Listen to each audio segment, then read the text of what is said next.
ଆସୁଛି ପୁଣି ଏକ ଲଘୁଚାପ। ଏହି 3 ଜିଲ୍ଲାରେ ପ୍ରବଳରୁ ଅତି ପ୍ରବଳ ବର୍ଷା ପାଣିପାଗକୁ ନେଇ ଆସିଛି ଏକ ବଡ଼ ଅପଡେଟ୍। ପୁଣି ଆସୁଛି ଆଉ ଏକ ଲଘୁଚାପ। ତେବେ ଆସନ୍ତୁ ଜାଣିବା ଏହି ଲଘୁଚାପ କେବେ ଓ କେଉଁ କେଉଁ ଅଞ୍ଚଳରେ ଏହାର ପ୍ରଭାବ ପଡ଼ିବ। ପାଣିପାଗକୁ ନେଇ ଆସିଛି ଏକ ବଡ଼ ଅପଡେଟ୍। ପୁଣି ଆସୁଛି ଆଉ ଏକ ଲଘୁଚାପ। ତେବେ ଆସନ୍ତୁ ଜାଣିବା ଏହି ଲଘୁଚାପ କେବେ ଓ କେଉଁ କେଉଁ ଅଞ୍ଚଳରେ ଏହାର ପ୍ରଭାବ ପଡ଼ିବ।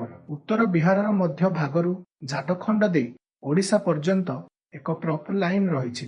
ଏଥିସହ ଏକ ଉପର ବାୟୁ ଘୂର୍ଣ୍ଣିବଳୟ ପଶ୍ଚିମ କେନ୍ଦ୍ର ଓ ସଂଲଗ୍ନ ଉତ୍ତର ପଶ୍ଚିମ ବଙ୍ଗୋପସାଗର ଉପରେ ଦକ୍ଷିଣ ଓଡ଼ିଶାରେ ଉତ୍ତର ଉପକୂଳ ଆନ୍ଧ୍ରପ୍ରଦେଶ ଓ ଲାନଠାରୁ 3.1 କିମି ଉଚ୍ଚରେ ଅଛି।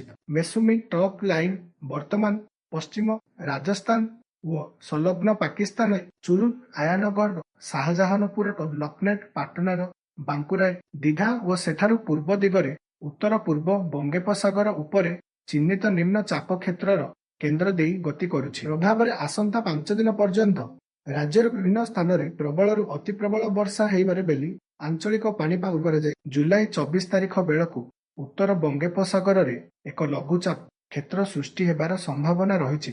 ଏହାଦ୍ୱାରା 23 ଓ 24 ତାରିଖରେ ମୟୂରଭଞ୍ଜର ବାଲେଶ୍ୱର ଓ କେନ୍ଦୁଝର ଜିଲ୍ଲାର କେତେକ ସ୍ଥାନରେ ପ୍ରବଳରୁ ଅତି ପ୍ରବଳ ବର୍ଷା, ଘଡ଼ଘଡ଼ି ଓ ବିଜୁଳି ସହ ଘଣ୍ଟା ପ୍ରତି 30ରୁ 40 କିମି ବେଗରେ ପବନ ହେବାକୁ ଥିବାରୁ ଅରେଞ୍ଜ ୱାର୍ଣ୍ଣିଂ ଜାରି ହୋଇଛି। ବାକି ଜିଲ୍ଲାଗୁଡ଼ିକରେ ମଧ୍ୟ ବର୍ଷାର ପ୍ରଭାବ ରହିବାକୁ ଥିବାରୁ ୟେଲୋ ୱାର୍ଣ୍ଣିଂ ଦିଆଯାଇଛି। 25 ଓ 26 ତାରିଖରେ ଅଧିକାଂଶ ଜିଲ୍ଲାରେ ହାଲୁକାରୁ ମଧ୍ୟମ ବର୍ଷା ସହ ଘଡ଼ଘଡ଼ି ହୋଇପାରେ।